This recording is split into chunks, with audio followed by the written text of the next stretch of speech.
This is CBC Winnipeg News.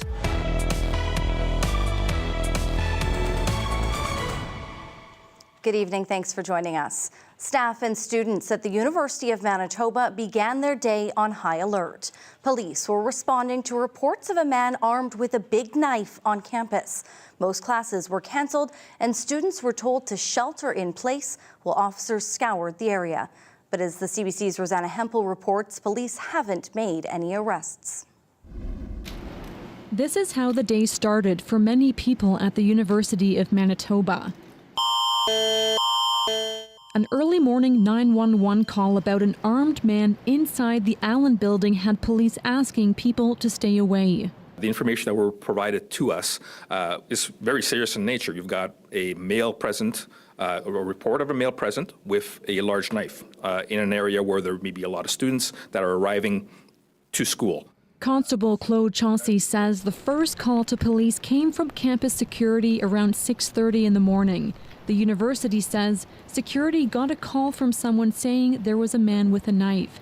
After police arrived, they issued a public advisory around 7:30, asking people to avoid the area, as did this PA announcement from the university after 8 o'clock. University of Manitoba, public advisory. An emergency alert to cell phones, radio, and TV followed around 8:30. Mikhail Precourt got here for class right before that. I was coming from my lab and I saw the police tape. I'm like, oh, what's going on? The university canceled most classes for the day. By around 10:30, police announced the incident had been resolved and that there was no longer an immediate threat to the public. Well, there's no arrest because we haven't found anybody.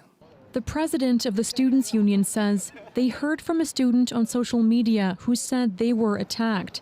Police did not confirm anyone was assaulted and said there were no injuries. It's the latest incident raising concerns about safety on campus. Last month, a teen was pepper sprayed and robbed. Days later, a woman was assaulted by an unknown intruder while asleep in her dorm. Following Tuesday's incident, the director of campus security, Gordon Perrier, defended the university's communications to staff and students, including when they were sent out. So in this case, we work in conjunction with police, who are the lead at that event. I think that there was clear communication from the university. There was clear communication from the police service respecting safety. The Students' Union says it will meet with university administration about concerns from students later this week. In the meantime, police are continuing to patrol the area. Major Crimes is investigating. Rosanna Hempel, CBC News, Winnipeg. We're learning more today about what border agents discovered and what they say tipped them off to search for a family of 4 who would later be found frozen to death along the Manitoba-U.S. border. The family of 4 died from exposure before trying to cross the border illegally back in 2022. It's part of what a Minnesota court heard from witnesses in a human smuggling case against 2 men. CBC's Caitlin Gowerluck was in court and has the latest. There was a diaper, children's clothes, and a tiny pair of pink and purple mittens. Items all pulled out of a backpack and laid out for jurors to see during the Minnesota trial for 2 men accused of smuggling the family they belonged to. The trial comes nearly 3 years after Jagdish and Vaishali Patel and their 11 and 3-year-old kids were found frozen in Manitoba a few meters from the U.S. border in January 2022. Steve Shand and Harsh Kumar Patel, no relation to the victims, have pleaded not guilty. Shand was arrested near the border with other Indian nationals in the van he was driving. Patel is accused of coordinating the smuggling and hiring Shand. U.S. Border Patrol agent Daniel Hughley told court he still remembers finding the family's backpack among a group of other migrants who were crossing with the Patels. He says, "My heart sank because I knew there was more people." Another agent who found Shand that day told jurors it seemed odd to find a vehicle with out-of-state plates in northern Minnesota, and even stranger when he heard Shand's explanation. Christopher Oliver says, he said that he had gotten lost on his way to Winnipeg to see friends. It just didn't make a lot of sense, given how far he was from the main roads. Court also heard from a convicted human smuggler with knowledge of the case. He said the Patels called another smuggler for help that night because of the cold, and were told to turn around and go back to Canada. That witness will continue being cross-examined Wednesday. Caitlin Gowerluck, CBC News, Fergus Falls, Minnesota.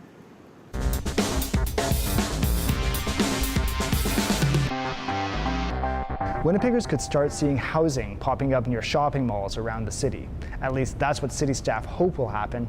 Councillors gathered today to debate a package of zoning changes meant to turn parking lots and strip malls into housing. The changes could lead to more projects like those previously announced around Polo Park and the Northgate Shopping Centre. The city's plan targets the areas around major shopping malls and streets with high levels of commercial activity. The zoning changes would allow developers to build housing in these areas without the need for a public hearing.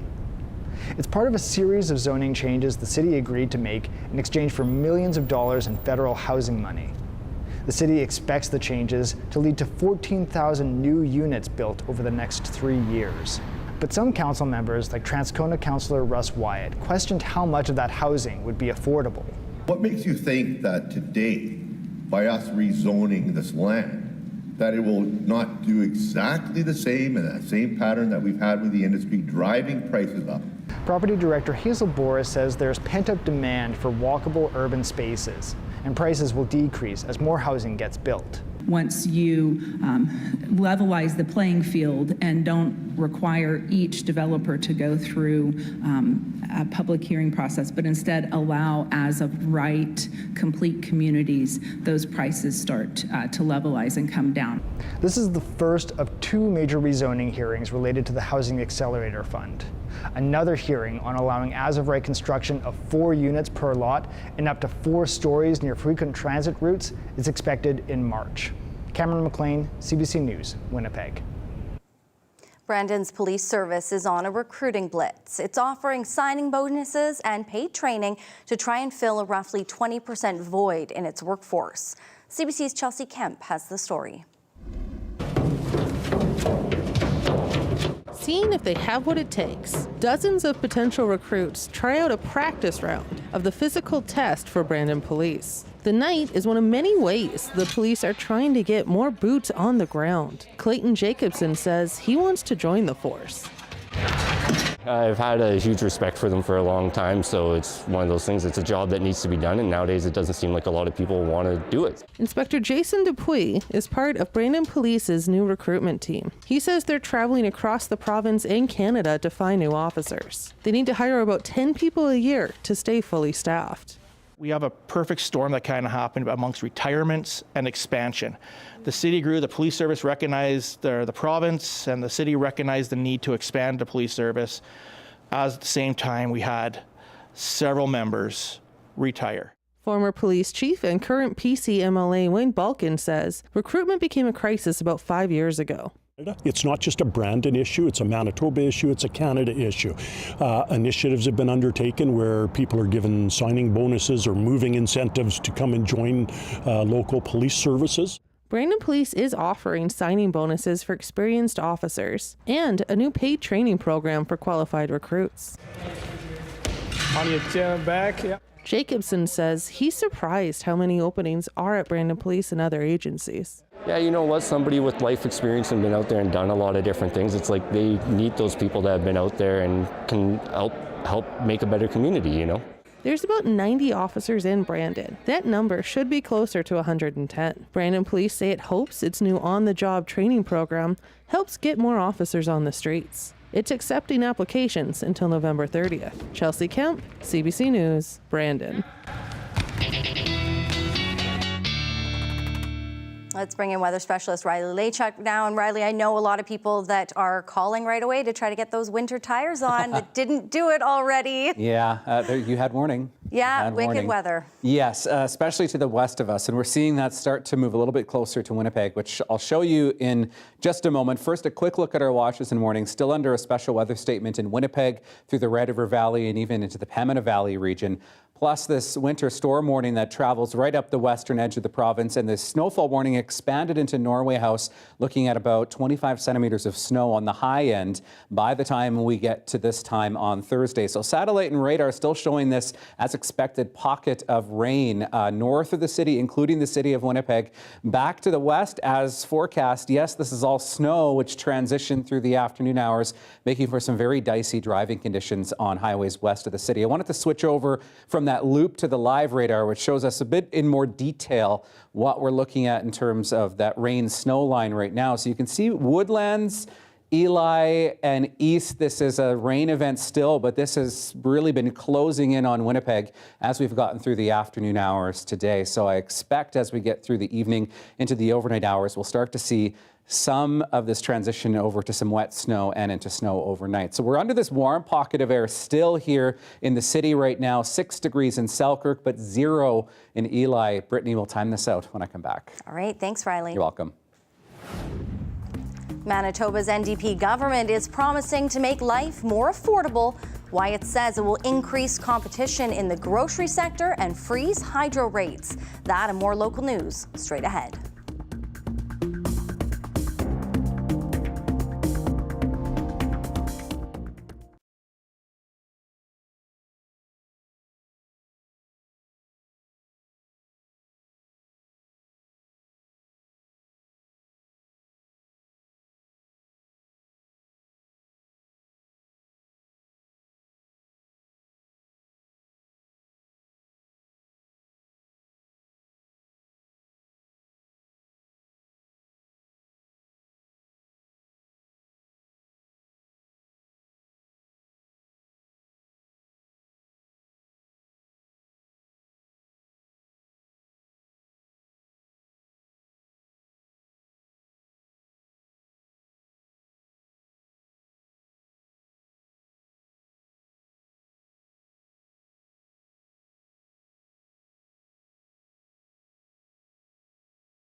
The overcrowding situation at a Winnipeg ER is being called a dangerous catastrophe.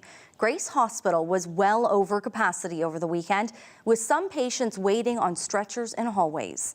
The province says it has added more nursing staff at the hospital, but as the CBC's Zubina Ahmed reports, the situation has one doctor calling for more investment in long-term beds. As Canada's emergency rooms grapple with long ER wait times, a Winnipeg doctor shared his frustrating first-hand experience. Dr. Doug Ailson from Grace Hospital calls the overcrowding at the hospital's ER this weekend a catastrophe. He says when he was leaving his shift Sunday evening, there were 52 active patients in an emergency room designed for 30. The department was already, full beyond capacity. And then large numbers of patients came in during the day. So by mid-afternoon, we had almost double capacity in the department and then 40 patients in the waiting room. He says there were no beds to admit patients and they had to wait on stretchers in the hallway. Ailson, who's also running for the Federal Liberal Party in Winnipeg West, calls this a major hole in the system. I'm angry. I'm very angry when I see that. There's no excuse for this. Ailson says most of the cases this weekend involve seniors with minor injuries who are often too fragile to discharge home. He calls for improvements. The answer is not, more walk-in clinics. We do need more of those, but the answer is not that. That's not going to solve emergency department crowding. We need increased funding in inpatient bed and long-term care capacity. Manitoba Nurses Union President Darlene Jackson says longer wait times are unfortunately becoming a normal everyday situation. There is nowhere to move those patients. There's no beds to move patients into. So there's always a bottlenecking and a backlog in the emergency department, patients that are admitted on beds, waiting for beds within the facility. Jackson says amid a staffing crunch, the province needs to recruit more nurses and retain the ones already in the system. Zubina Ahmed, CBC News, Winnipeg.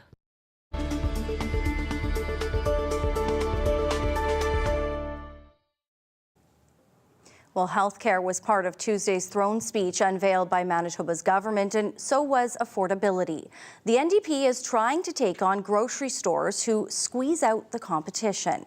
For more, we're joined by the CBC's Ian Fraze in the newsroom. And Ian, let's talk a little more about affordability. So what's the government planning? Well, Premier Wab Kinew wants to ban what's called restrictive covenants for grocery stores. Now, what is this? These are real estate deals signed by grocery stores that prevents any competition from opening up nearby. Banning these contracts, Kinew hopes, will make groceries cheaper. Well, the idea behind going after restrictive covenants is to end the practice of large businesses freezing out competition from their geographic area. More competition has a downward pressure on prices, and that's what we're trying to encourage here. In another affordability move, Kinew wants to freeze electricity rates for 1 year. He's confident the Independent Public Utilities Board will approve this plan, even though Hydro's debt is higher than ever. The Progressive Conservatives are worried that Hydro's financials aren't improving. Hydro is $24 billion in debt. Manitobans are paying 33 cents on every dollar to Manitoba Hydro's debt. So they need a plan. They need to figure out how to pay for it. And right now, we're not seeing those financial details or any financial plan from the NDP. So, Ian, the government also promised to ease wait times for people seeking hip and knee surgery. So what is the province announcing? Well, 800 hip and knee surgeries will now be done every year out of Selkirk. Manitoba has hired 2 surgeries from out of province and 1 anesthesiologist for this. Here's more from Kinew. When it comes to joint surgeries, we have great surgeons working at great sites like the Grace, like the Conch. We've got a ton of talent in the system. But if we want to reduce wait times for you, the person who needs a hip or knee surgery, we just have to add capacity. Other healthcare pledges include 102 new staff beds throughout the healthcare system. The province will unveil a new ER wait time strategy and plastic health cards. People will be able to apply for those starting next month. Kinew also released a plan for the empty space in front of the legislature grounds For decades, a statue of Queen Victoria stood there before it was toppled by protesters in 2021. That will now be replaced by a new statue featuring a mother bison and her calf. Canoe says it'll be reflective of Manitoba's history. Brittany. All right, thank you, Ian. That's CBC's Ian Fraze.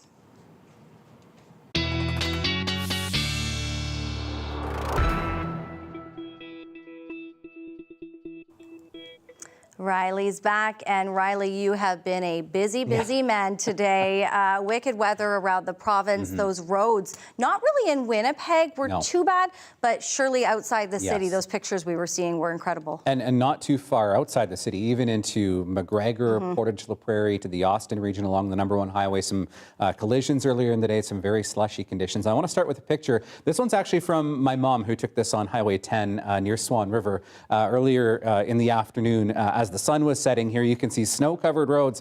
As expected, we did see quite a bit of snow already falling in parts of western Manitoba as that transition from rain to snow happened earlier in the day today. That is still making its way east as we get into the evening hours here, and we'll see that continuing into the overnight period. So as you can see, yes, still rain back into northwestern Ontario to the tune of maybe another 5 millimeters to come for places like Kenora into Dryden. But back to the west here, this snow all continues to work its way north as we get through into the overnight hours, and that transition eventually happening as temperatures drop across southern Manitoba and the Red River Valley overnight into Wednesday. So mainly cloudy skies overnight for northwestern Ontario. Maybe the odd flurry first thing in the morning, but that snow continuing through southern Manitoba, and more of that coming into parts of the north as well, which we're looking at more snow continuing even into Thursday. The impacts of this being felt for places like Thompson, Norway House, Lynn Lake, into the Flin Flon region. This does slowly start to taper off as we get through later Wednesday. Maybe a few sunny breaks to start Thursday into the west, but I'm keeping Winnipeg under a mainly cloudy sky for the most part on Thursday, and that extends back to the east into northwestern Ontario as well. We really don't start to see any substantial clearing until we get into Friday. That's when I'm hopeful at least that we'll see a few sunny breaks Friday into the day on Saturday before we start to see maybe a few more centimeters of snow coming later in the weekend. Here's a look at our forecast snowfall projections. This is on top of what's fallen already. So by the time we get to this time tomorrow, looking at a couple of centimeters in Winnipeg and the Red River Valley, but not out of the question, another 5 to 10 coming yet tonight for parts of Westman, and certainly a lot more coming into northern Manitoba into that 15 to 30 centimeter range for places like Thompson, Flin Flon into Lynn Lake, which has really kind of been the bullseye for some of this snowfall as we've gotten through into the rest of the week here. I really want to talk about the winds because this is really what is going to make a stormy situation a little bit worse as we get into the overnight hours here. So I've stopped at midnight. You can see those winds in the west picking up northwest 50, gusting to 70, 20 gusting 40 in Winnipeg, the odd gust up to 50 in the Red River Valley, but really those winds centered on the Westman region. So this will make some of those slushy and snow-covered highways that much messier as we get into the overnight period, as we get into the day on Wednesday. So we're really looking at a bad night on the roads and a bad morning on the roads ahead. So we're looking at a 1 degree high tomorrow, 0 for Thursday, mainly cloudy sky. Brittany, I'm hopeful we'll see some sunny breaks into Friday, Saturday, and temperatures much closer to seasonal into the weekend. All right, well, we hope everyone stays safe out there tonight. Yep. Thanks, Riley. There is much more to come after this short break. You're watching CBC Winnipeg News.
Canada's inflation rate made a significant jump last month. An increase was expected, but the October number was even larger than forecast.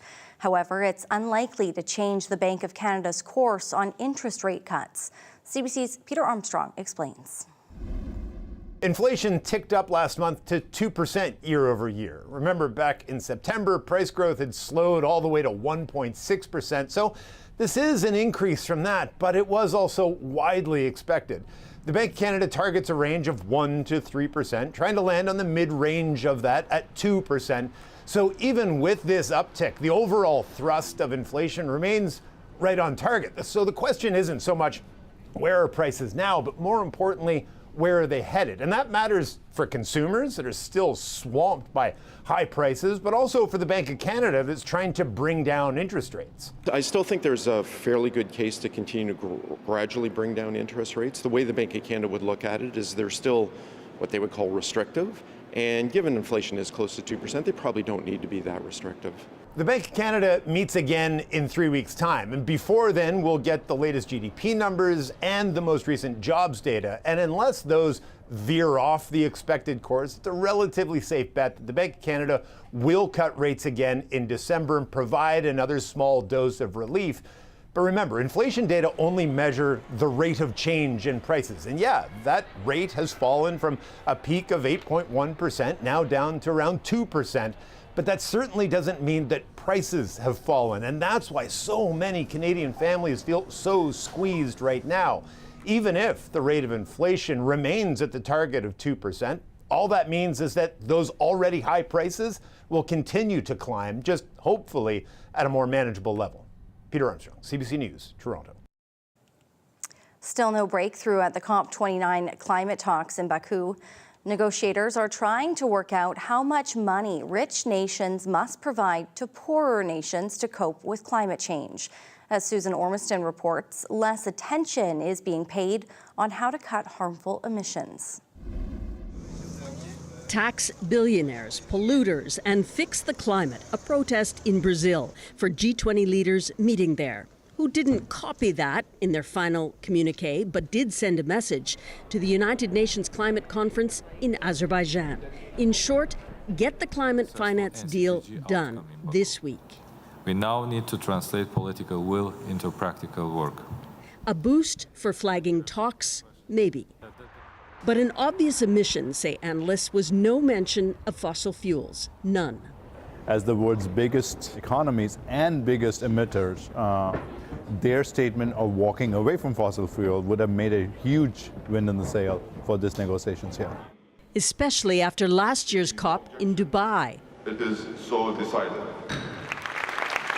Where they agreed to transition away from fossil fuels. Some parties want that intention underscored here. So far, it's not. There is a lack of recognition that transitioning away from fossil fuels is part of the solution. And this is worrying. With the COP talks reaching a critical stage. The talks are very slow. And the reason it's slow is that no country has made a real offer on the table. Watching and waiting, those who are advocating for help. Edith Nasika-Santian knows too well what drought looks like. In between the year 2020, 2023, we lost around 4.5 million livestock within the Maasai communities. That is a source of livelihoods for the Maasai community. And so when these livestock are actually gone, what happens? The entire community becomes so devastated. The women in the indigenous communities are the ones that take responsibility. This is Edith's second UN climate conference, and this time she wants to return home with a promise of financial support to help especially young women adapt to the future. But countries are still at loggerheads over who and how to pay up. Susan Ormiston, CBC News, Baku. The mental health of Canadians is under stress. A new report released today says it's 3 times worse than it was before the pandemic. It also says funding and access to care isn't keeping pace. CBC's Mike Crawley has the details. This report card comes from the Canadian Mental Health Association, and it provides data on a couple of dozen measures, including the prevalence of mental illness, how much access we all have to mental health care, and how much is being spent in the sector. 7.8% of Canadians have a need for mental health care that is not being met. Now, that's roughly 1 in 12 of us, or about 2.5 million people. And then on spending, well, the provinces put on average a little more than 6% of their healthcare budgets into mental health, addictions, and substance use, and that is roughly half what is spent in such countries as France and Germany. Now, what does this all add up to? Well, the report card says it means that people face paying out of pocket for mental health services like psychological counseling, or they face really long wait times trying to get access to services if they're provided through the public system. Now, the lead author of this report also says there are significant disparities in the care that's available in different parts of the country. We want to see governments work together and collaborate when it comes to mental health and addictions. And that also means making it part of the universal healthcare system. It will be really difficult to make those changes to improve population health if we can't make this care universal. This CMHA report card is critical of the federal government for not implementing the mental health strategy that was drawn up a decade ago. And it says that Ottawa needs not only to increase mental health funding, but also to attach strings so that the provinces are forced to provide more mental health services through the public system. Mike Crawley, CBC News, Toronto. A shelter for victims of intimate partner violence is opening in Calgary, but this one is different. It's for men, and it's just one of 2 in the country. CBC's Aaron Collins has the story. Volunteers put the finishing touches on a unique shelter in Calgary, the city's first housing for men who've been victims of domestic violence. So this facility is really designed to be a place where men can come with their children.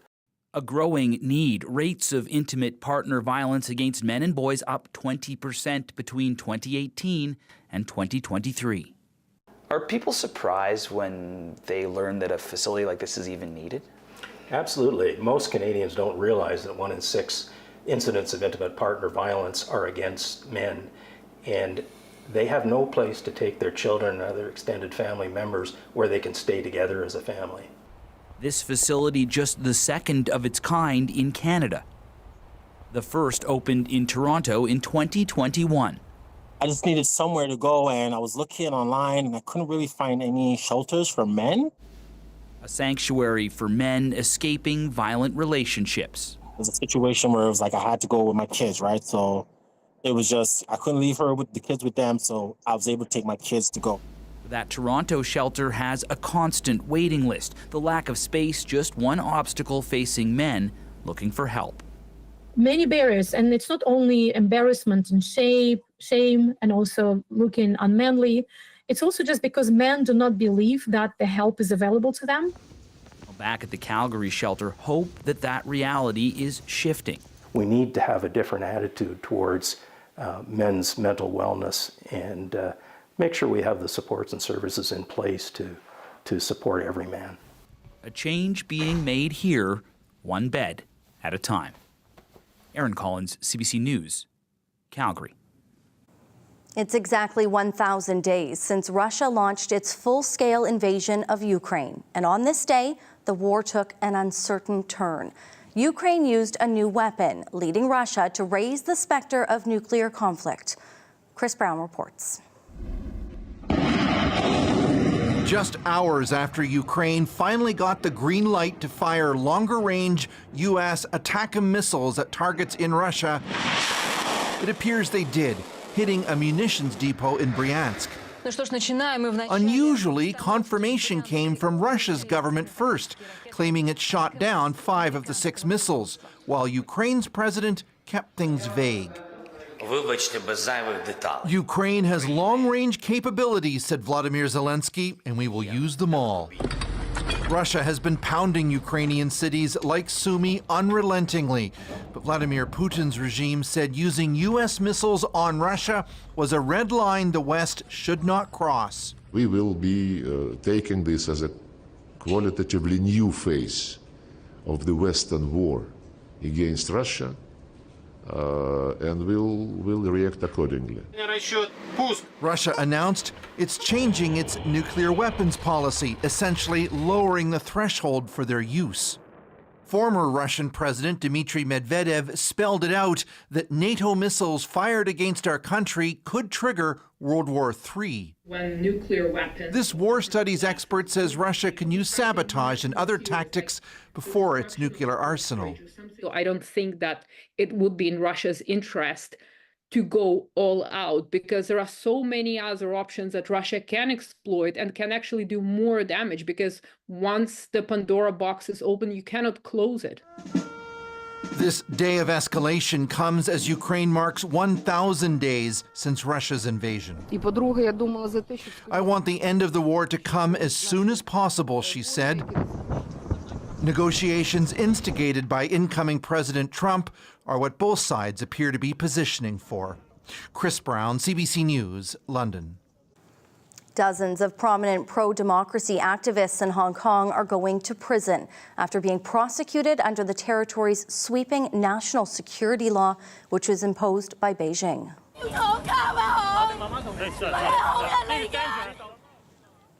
This was earlier in Hong Kong. The harshest sentence is 10 years for the alleged leader. It's being described as the city's biggest national security case to date. The international community has condemned the sentencing. Many countries are expressing concern about freedom of speech and political dissent. Still ahead, Winnipeg's iconic intersection is getting a major facelift. What it means to the city's downtown core when we return.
Portage in Main will reopen to pedestrians for the first time in decades come next summer.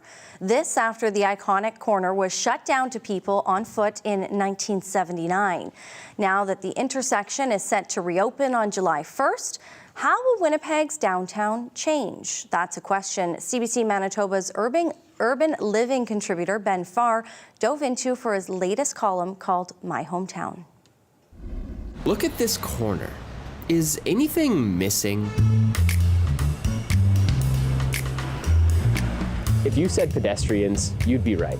Because for the last 45 years, Portage in Main and downtown Winnipeg has been shut down to foot traffic. Except that all changes in 2025. When the city plans to tear down the barriers and open this intersection back up once and for all. But will opening up this corner to pedestrians really help revitalize downtown? Let's find out. First, a quick history lesson. In 1979, city planners thought that improved car access would revitalize downtown, so Portage in Main was closed. Barriers were put up, and a new underground mall was greenlit with a promise to keep the corner closed to pedestrians for the next 40 years. Opening up this iconic intersection and bringing foot traffic back to street level at Portage in Main is a great move for Winnipeg. Because it will be a big step towards creating a pedestrian-friendly downtown. Creating a more pedestrian-friendly city has worked in other places, and it can work in Winnipeg too. For starters, let's take a closer look at Toronto's Bloor Street. In 2016, more than 100 on-street parking spaces were removed and replaced with bike lanes. The result? More customers came into local businesses in the area, spending even more money than before. In Cleveland, Ohio, they reimagined their downtown as a walkable, transit-friendly city post 9/11. And over the next 10 years, their downtown population grew by more than 30%. If it worked in Cleveland, it can work in Winnipeg. This is the kind of growth and vitality our city should be chasing for our downtown core. And there is hope for Winnipeg. Earlier this year, City Council voted to reopen Portage in Main to pedestrians by July 1st of next year, and construction has already started at Portage in Main. Even with all the concern from the 2018 plebiscite, the costs and delays from maintaining the underground concourse were just too high. To quote Mayor Scott Gillingham, it was time to deal with the Portage in Main issue once and for all. So Portage in Main will reopen by July 1st of 2025. It will reconnect major downtown communities for the first time in 45 years. Meanwhile, Winnipeg Transit is planning to open a new hub here, which will bring even more people to the corner. But the fate of the underground concourse is still a big question mark. The city is currently getting estimates for closing the concourse in hopes of avoiding the high costs and delays. But closing the concourse would put the final nail in the coffin for the businesses down there. Businesses which would have benefited from the increase in foot traffic at Portage in Main. So while the mayor is looking to deal with the issue once and for all, it brings us right back to where we started in the 70s. When we create a downtown where people want to spend time, they will come. Opening up Portage in Main to pedestrians is a major first step in creating an inviting downtown for everyone. And it brings us a little bit closer to making downtown the heart of our city once again.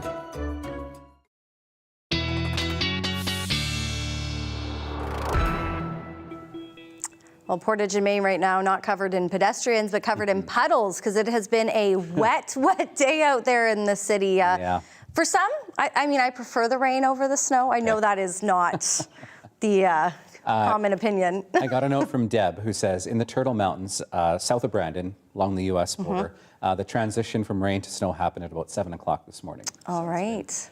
Very snowy in some parts of our province, very rainy here. I have some numbers to show you, preliminary numbers from what we saw today. So in Winnipeg, 2 different places, the very west edge of the city and Transcona, both at about 26 millimeters of rain as of 6 o'clock this evening.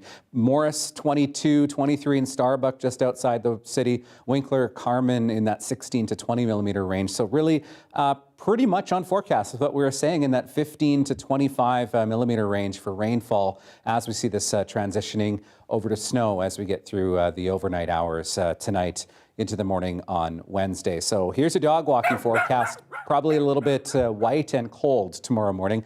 This is Jack, a very cute picture of Jack. Thanks, Dan, for sending this picture in.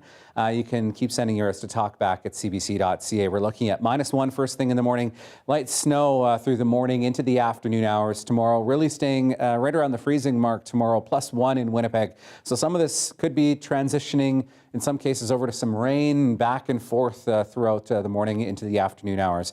We'll see that tapering off by the time we get to the evening, but these winds stick around northwest 30 gusting 50 through the Red River Valley tomorrow. I had someone ask me about how many days we've had temperatures above seasonal for this time of the year.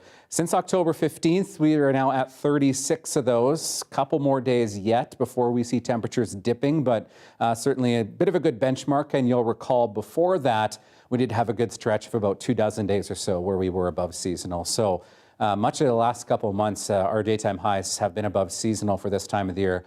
In Winnipeg, at least. That is changing as we get into the long-range forecast. Tonight, though, we're looking at winds really picking up in Westman, 50 gusting to 70 through the evening hours tonight. 20 to 40, increasing to 30 to 50 in Winnipeg. -7 in Flin Flon, -10 in Lynn Lake. We'll see the snow continuing throughout the day tomorrow and breezy northeasterly winds in places like Thompson into Norway House as we get through the afternoon hours tomorrow.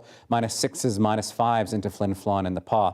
The snow continuing in the south as well with those gusts up to the 70 range through Westman tomorrow. So yes, blowing snow continuing to be a concern as we get through the day on Wednesday. Gusts up to 50 in the Red River Valley, Brittany, and we're staying right around the freezing mark, at least here in the Red River Valley. All right, thanks, Riley. You're welcome. A Nova Scotia woman is speaking out after she found out her dog sitter was filming explicit videos in her house. She says her experience should be a cautionary tale to others who trust people in their homes. Selena Alders has the story. Amanda Jodry LeBlanc is warning others after her home ended up on OnlyFans. They were in there doing the stuff.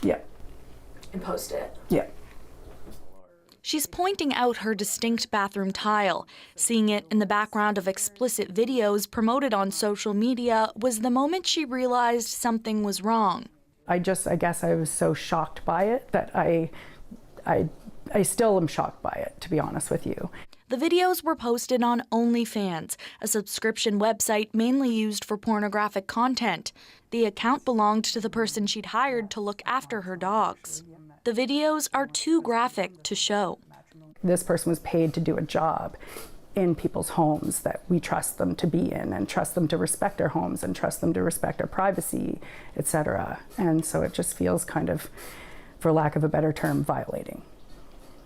Jodry LeBlanc asked that the content filmed at her house be taken down, and the dog sitter did so. Nova Scotia RCMP could not say whether a crime was committed since the incident was not reported to police.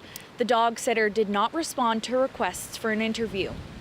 Legal expert Wayne McKay says it's likely not a criminal matter, but it raises serious concerns about privacy. In fact, one of the terms they use in the court cases that talk about this tort of privacy is intrusion into seclusion. And your home is your private space, your ultimate private space, your castle. And so I think that clearly is recognized as a private zone. You know, if it was done in a public setting, then it's not a privacy issue. One human sexuality researcher says the issue here is that the dog sitter did not have consent to film the videos in someone else's house. If this was a film shoot or a porn shoot for any other company, it would involve contracts and money exchanged, and that clearly didn't happen in this case. For Jodry LeBlanc, it's about a violation of trust. She wants others to be cautious about who they allow in their homes. You do you. You know, everyone can do whatever they want. I don't care. People have to make money. People like to do that. Good on them. That's on you. I just don't want it done in my home. An OnlyFans employee said they could look into the situation if it was reported, but they could not say whether any company policies were breached. Selena Alders, CBC News, Halifax. A Greek man who uses ancient techniques to create pottery has received a big honor. His work is being added to UNESCO's list of intangible cultural heritage. His pottery is rare because he produces the clay from local soil and uses a traditional kiln which uses olive pits as fuel. He also paints with a natural lime. A mechanized press can work at 10 times the speed of an individual potter. UNESCO's intangible list includes customs most at risk of disappearing and is designed to protect traditions that are passed from one generation to another. Still ahead, we take a trip down memory lane as Canada Life Centre marks 20 years of operations. That, plus Riley's back with a last check on our forecast.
All right, having a look at radar right now, and we are starting to see a little bit more of that transition between rain to snow across southern Manitoba. So through the southern interlake, we're still seeing this as snow. Back to the west, of course, more of a rain event. And we will see this kind of wrapping around itself, this area of low pressure, and bringing us some of that snow as we get into the overnight period into Wednesday. Snow still lingering in the south as we get through the day on Wednesday, and certainly into Thursday for parts of northern Manitoba. 1 degree for Winnipeg tomorrow. Watch those northwest winds gusting up to 50. -4 for a high on Friday. There's our reality check as we get back to more seasonal conditions. Cloud starts to build in for Saturday into Sunday, some light snow, and then we're looking at temperatures really cooling off into Monday and Tuesday. Highs of -7 and -8. It's been a while since we've had temperatures like this. I don't like that. Yeah. Well, this past Saturday marked the 20th anniversary of the first guests and the first event.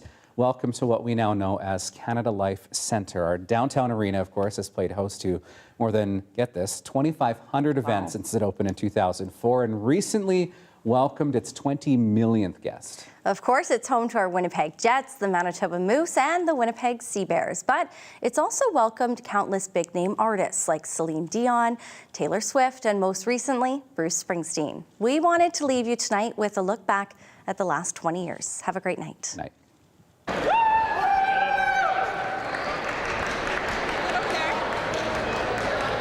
Thank you so much for welcoming all of us in Winnipeg. We're very proud to be here. Thank you so much, guys. Shall we go on with the show? Don't say goodbye. Just let it ride. Would you let it ride? Seems my life is not complete. I never see a smile. Try to let it ride.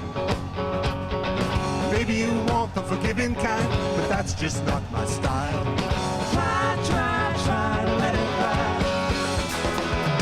Would you cry if I told you that I lied? And would you say goodbye? Or would you let it ride? Would you let it ride? Would you let it ride? Don't say goodbye. Just let it ride. Would you let it ride?